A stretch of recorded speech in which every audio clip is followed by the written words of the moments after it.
Olympic போட்டியில் நடந்த marathon போட்டி முடிக்கிறதுக்கு 54 வருடங்கள் ஆச்சுன்னு அவங்களால நம்ப முடியுதா? 1912 அந்த ஒலிம்பிக் போட்டியை கலந்துக்கிட்டு ஸ்வீடனுக்கு எல்லா தடகள வீரருக்கும் வந்திருக்காங்க.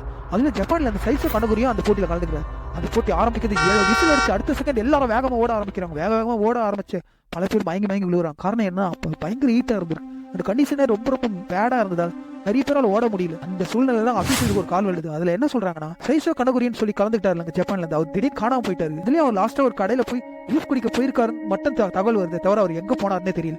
இது தெரிஞ்ச அபிஷியல் அந்த போட்டி அதோட நிறுத்திடுறாங்க. சைசோ கனகுரியை தேடுறாங்க கண்டே பிடிக்க முடியல. 54 வருஷம் கழிச்சு ஜப்பான்ல அவர் இருக்காருன்னு தெரிஞ்ச ஒரு ரிப்போர்ட் அவரை சந்திச்சு அவர் தான் கைசோ கனகுரின்னு தெரிஞ்சு அபிஷியல்ஸ் எல்லாம் அவரை மீட் பண்ணி திருப்பி அந்த போட்டியை முடிச்சு கொடுக்க சொல்லி கேட்கறாங்க. அப்ப அவருக்கு 76 வயசு, ஜப்பானோட தலைசிறந்த தடகள வீரரா இருக்காரு. திருப்பி அதே போட்டியில் கலந்துக்க சொல்லி 54 வருஷம் கழிச்சு முடிச்சு கொடுக்குறாரு சைசோ கனகுரி. பாதியில எங்க போனீங்க? நியூஸ் ரிப்போர்ட்டர்ஸ் கேட்டதுக்கு கனகுரி என்ன சொல்லியிருப்பாரு கெஸ் பண்ணீங்கன்னா கீழே கமெண்ட் பண்ணுங்க. மறக்காம லைக் பண்ணுங்க, சப்ஸ்கிரைப் பண்ணுங்க. PK Brief.